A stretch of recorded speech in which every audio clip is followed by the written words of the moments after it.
Library of the Living Dead now continues to present stories from Zombology, a Zombie Anthology. This one is by Robert Cordray and entitled The Beginning of the End. After an hour of watching the news, I finally caught on that this was some kind of War of the Worlds thing remixed for the masses. Some kind of media attempt at mass hysteria. Who had the time for this shit? I finished the last of my beers, took a couple of NyQuil gels, and headed for bed. It was a hard day at work. I wasn't feeling 100%. Besides, I was going to bed alone. I've been sleeping alone since my wife left me for the pool guy. The poor dumb bastard. Beer, NyQuil, bed. What reason did I have for staying awake? The house was cold. I grabbed an extra blanket. As I walked down the hall, I heard Shelby, my dog, whimpering from behind the garage door to get into the house. I let her in. Shelby, or Slut Girl, as I affectionately call her, loved to sleep in the house. She had her own place laid out on the floor next to my bed, though lately she'd been jumping into the bed at night and sleeping next to me. She was the only good thing my soon-to-be ex-wife ever gave me. The wife never really cared for Shelby. All she did was bitch that she kept trying to bite the pool guy. Now I know why. X and Mr. Pool Guy didn't want Slut Girl's sharp teeth around, so she left Shelby behind when she moved out.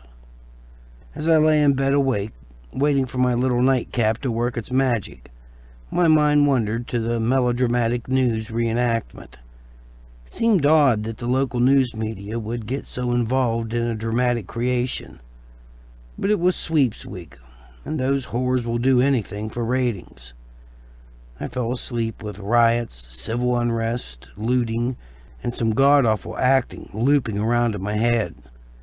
The last thing I remembered was Shelby leaping onto the bed and curling up to sleep.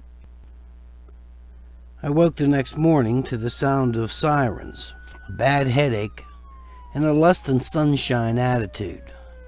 Turned on the TV. Static. I guess the cable was out. Or maybe I didn't pay the bill. What did I care? My life was in the toilet. On the bright side, it was Saturday, which meant big plans. Shower, shave, park it on the couch, order a pizza, and get drunk. Yes, sir. Mr. Overachiever with a weekend pass. It was shaping up to be a good day. Warm water, no cut shaving, and no wife to flush the toilet while I showered. Things were starting to look up. I found my comfy jeans and the old long-sleeve purple shirt that the bitch was always trying to toss into the garbage. I walked into the kitchen, and I knew if I ordered my pizza between 11 and noon, I could get the extra large for the price of a large. Gotta love America. I picked up the phone. No dial tone. What the hell? I paid that. Didn't I? Maybe it was temporary. Who cares? I still had about 45 minutes for my pizza deal.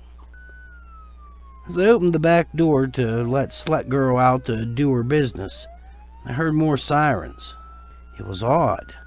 The sound was off in the distance, but I got the impression that the howl wasn't moving. It was like having the horn stuck and nobody knew how to shut it off. I closed the sliding door. Assholes, disconnect the battery. But then I started to get an odd feeling in my gut. A feeling I hadn't had in years. Something was weird. Something was wrong. I tried to think of better times, but the only thing that came to mind were my days in the military. I've told 1,000 people before, being a soldier was a better memory than reality. I laughed it off and downed some milk from the fridge, right out of the carton, just the way the bitch hated. Slut Girl started scratching at the door. She usually just whimpered. But what the hell? She's a good girl. Damn. No TV. No phone, no internet. Couch potato weekend down the shitter. Maybe I'll listen to a little music, go to the store, buy a case of beer, pick up the pizza, and then veg to some good DVDs. I was just about to walk out the door when Shelby started to growl. Now, with the exception of the pool man and the neighbor's 2 dogs, I have never seen Slut Girl act this way. She's gentle as anything. The hair on the back of her neck was standing on end, her head lowered, her ears pulled back. She was slowly, cautiously making her way to the front door. I tried to call her off, but she was on a mission. She wanted a piece of something or someone, and it was outside. A cat, maybe? I've had her out front before. Then the next thing you know, I'm chasing after her as she tears after the neighbor's cats. I always had a good laugh when the cat would clear the fence and Shelby would look puzzled, trying to figure out what the hell had happened. I was about to open the door and watch the excitement when that old feeling in the pit of my stomach returned. I hushed her back. She went to her blanket, still growling, still prickly, still staring at the door. The peephole didn't show me dick. No cat, nothing but Mr. Perfect's front yard across the street. Yeah, you know exactly what I'm talking about. Every neighborhood's got a Mr. Perfect.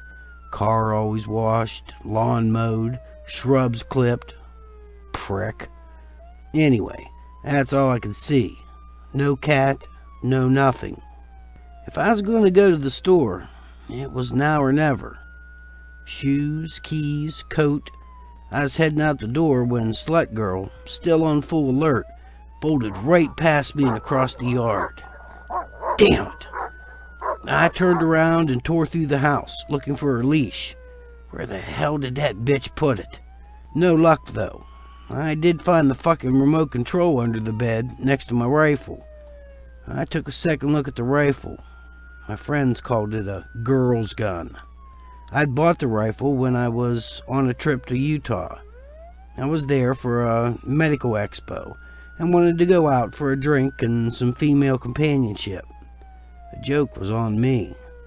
The cab driver took me to a dyke bar and drove off.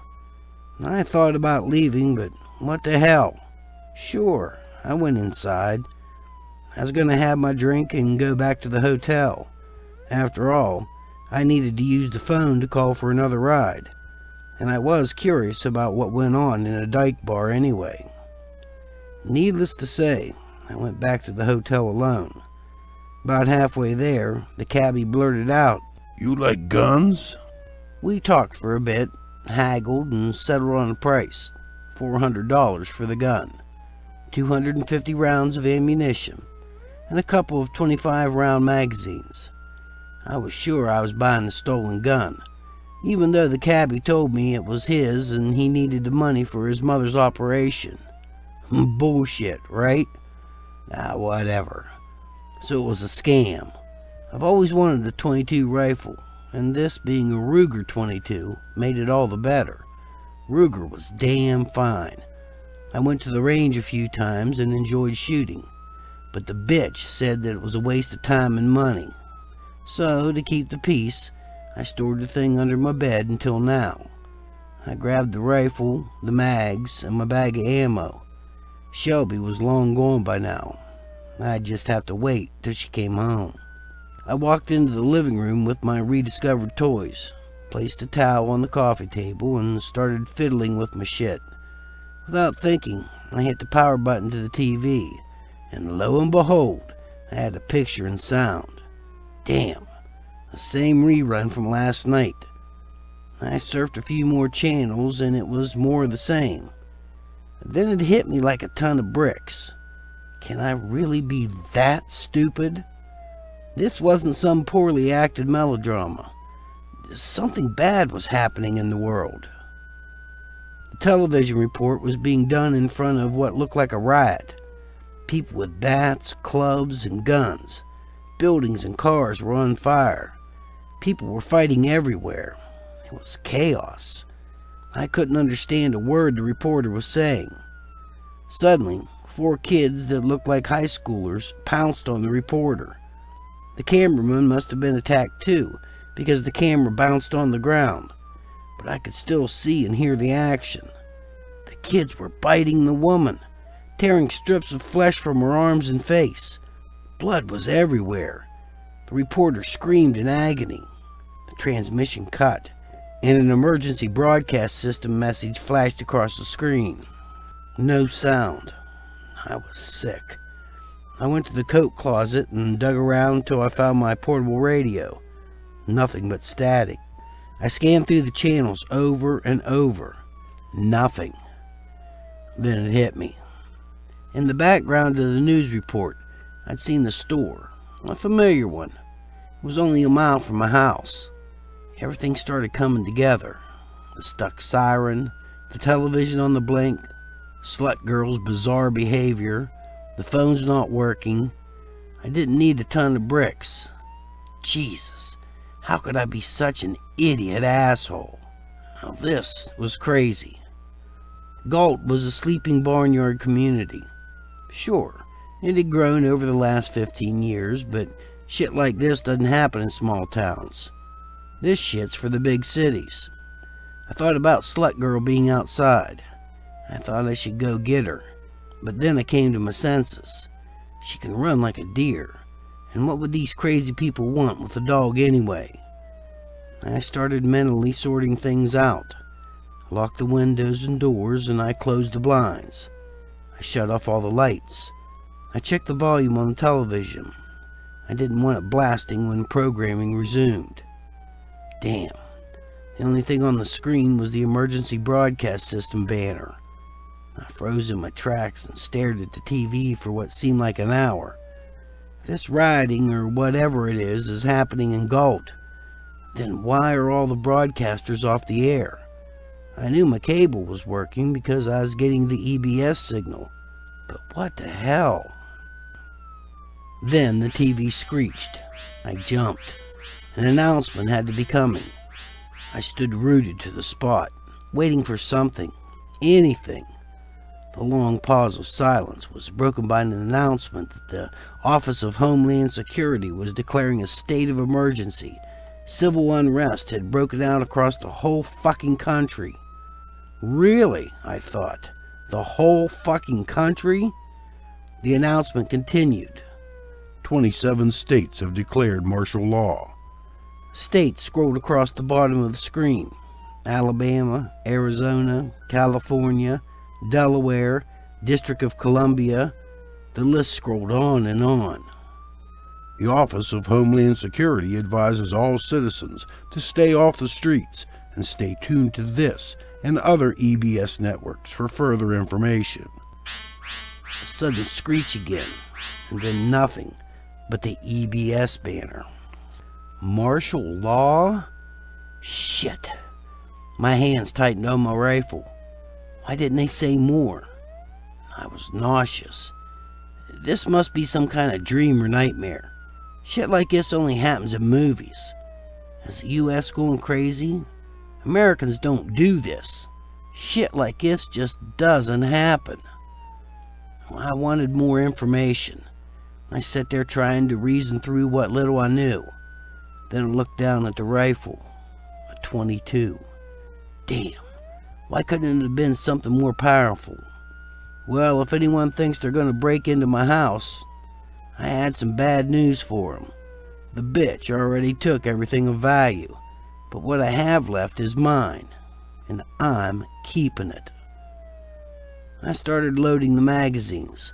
I slapped one into the waiting well of the rifle, making sure it was seated properly. A quick pull on the receiver handle, and the weapon was ready to fire. I wasn't panicked. It calmed me down, knowing I wasn't defenseless. Time to get together what gear I had. I went looking for my backpack. Nothing special, but it'd do. I had a 2-liter hydration bag in it that I never used. I scrambled around some more and found a few of my old army souvenirs. Stainless steel water bottle, a pocket knife, poncho, wool blanket, canteen cup, compass, flashlight. The batteries were dead, so I replaced them and grabbed all the batteries I could find. I filled the hydration pack in the canteen. I also started filling a few pitchers with water. Fuck, I filled up the whole goddamn bathtub. I didn't know how bad things were going to get. I grabbed several packages of ramen noodles and a couple cans of chili, a couple cans of fruit cocktail, a knife, spoon, fork, can opener, and some matches that I used to light the grill. Back when I had a grill. The bitch and her new boyfriend took that too. While I was stuffing the backpack, the television screeched again. I turned off the water so I could hear.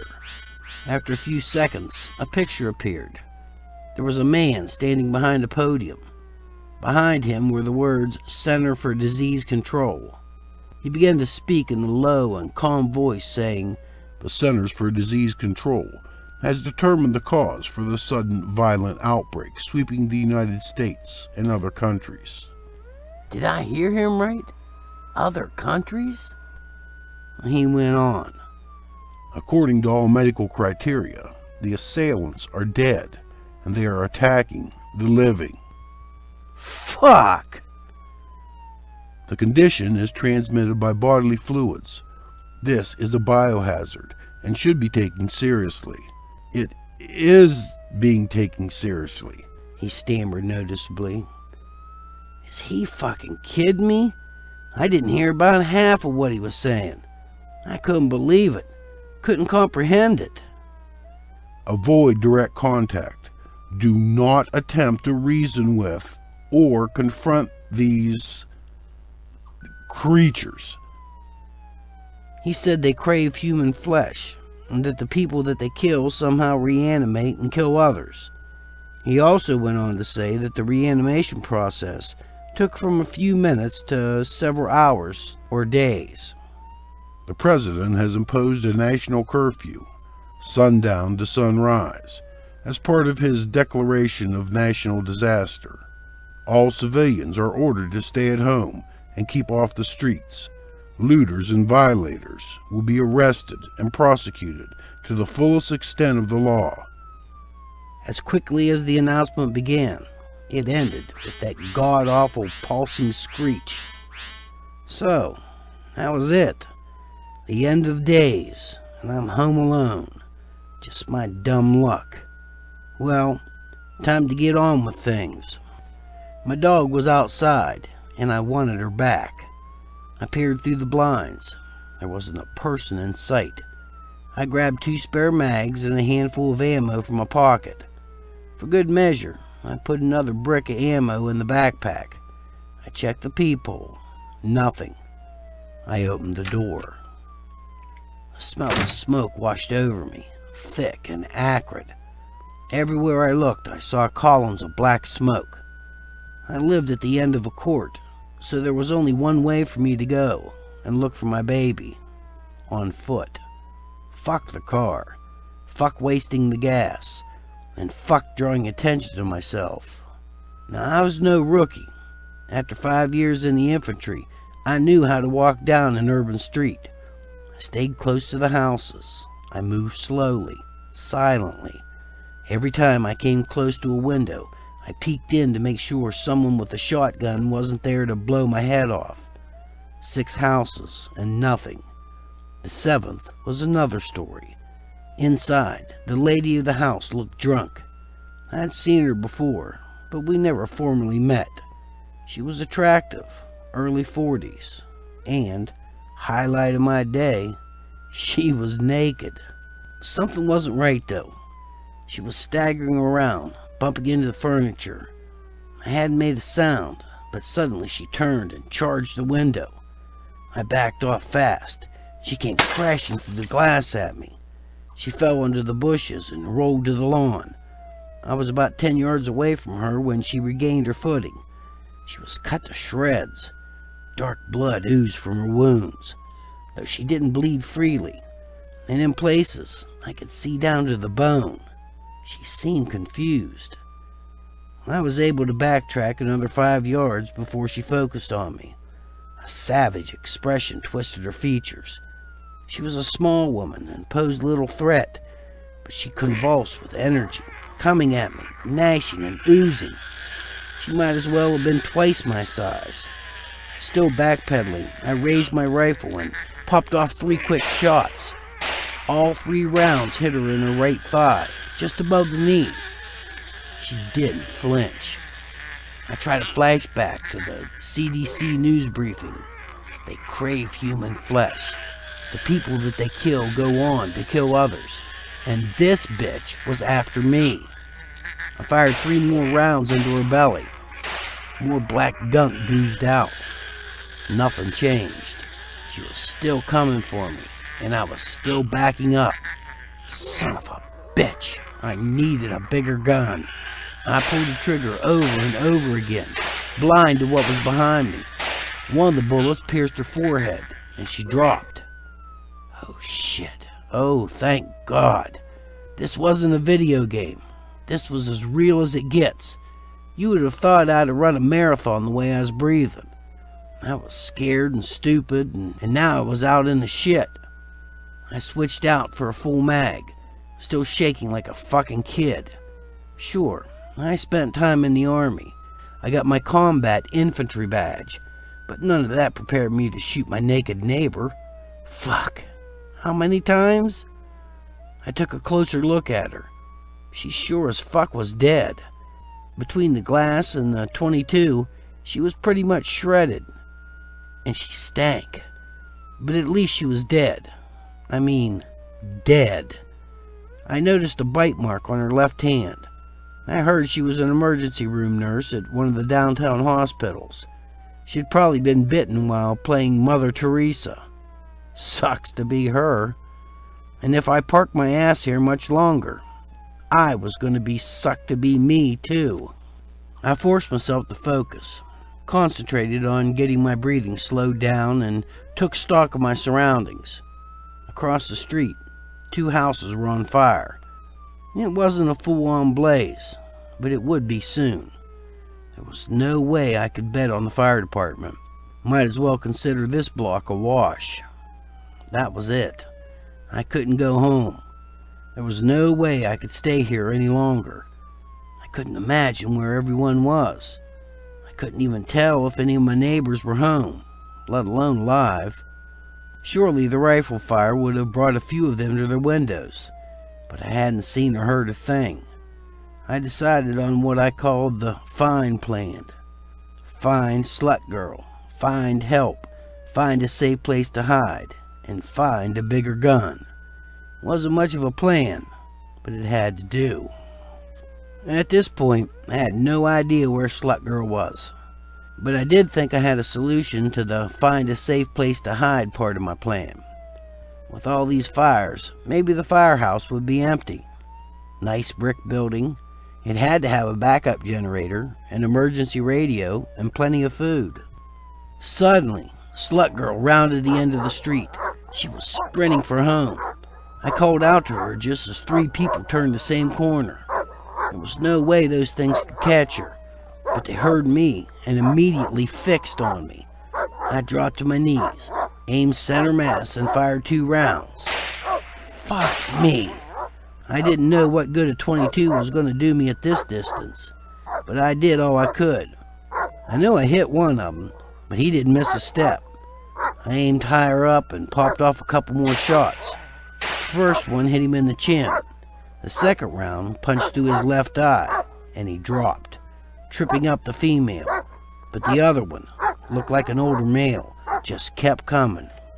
Then Slut Girl plowed into me, knocking me on my ass. Not missing a beat, I rolled across the lawn and fired at the old man. Nothing but air. I was about to get up and run away when I got lucky, and he took a hit to the neck. The old man fell backwards. There was a sickening pop when his head hit the ground. The woman had regained her feet and was making her way for me, one arm flapping uselessly as she shambled. Slut Girl was all over me, barking, happy. I ordered her to sit. She did. The woman was closer now, only about 4 yards away. Slut Girl was all hackles and teeth again, ready to go for her. One shot just peeled off some skin from her scalp, but the second one Went right through her eye and dropped her. Done. Time to check out, slut girl. She was no worse for wear. No bites, no injuries. She was happy to see me. I turned around to see my house in flames. I guess the bitch wouldn't be getting dick in a divorce now. I was feeling pretty victorious about my encounter with the undeads. I had food, water, and a gun. I had my dog. Seemed like I was doing better than most. I thought about going back to get my car and getting the fuck out of town, but the keys were in the house. I was going to have to hoof it. Shelby and I started a slow trot. She was on her best behavior and followed along. I guess she didn't like the undead either. We stayed near the houses like before, but I learned a big lesson. If one of those things was in one of those houses, it'd find us. I was starting to hear plenty of gunfire in the distance now. It seemed I wasn't the only one shooting at these things.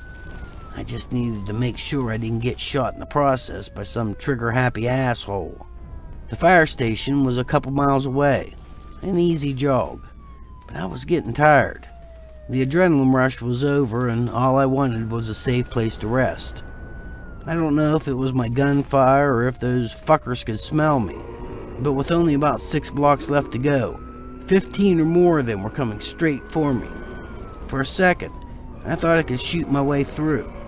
I fired a dozen rounds before I ran the magazine dry. I only took down 2 of them. Shelby was getting nervous. She sprinted off about 30 feet. I was thinking she was the smarter one of the 2 of us. It was almost impossible to reload the rifle, but I got the job done. I was such an idiot for not reloading when I had the chance.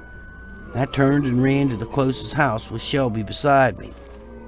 I opened the gate to the backyard. The slut girl was right on my heels. I shut the gate behind us and crossed the yard. I could hear those things coming, making all kinds of noise. I slung the rifle over my shoulder and grabbed Shelby under her hindquarters and by the scruff of her neck and tossed her over the 6-footer. I pulled myself up and over and kept running. I could hear them coming through the fence. Somehow they were just smashing their way through. Shit. All I could think of was getting to the fire station where I could lock the doors and pray. We ran and I didn't look back. When the station came into view, its door gloriously open. I wanted to scream with relief. We're gonna make it. We made it in, and thank God, none of those things were waiting for us.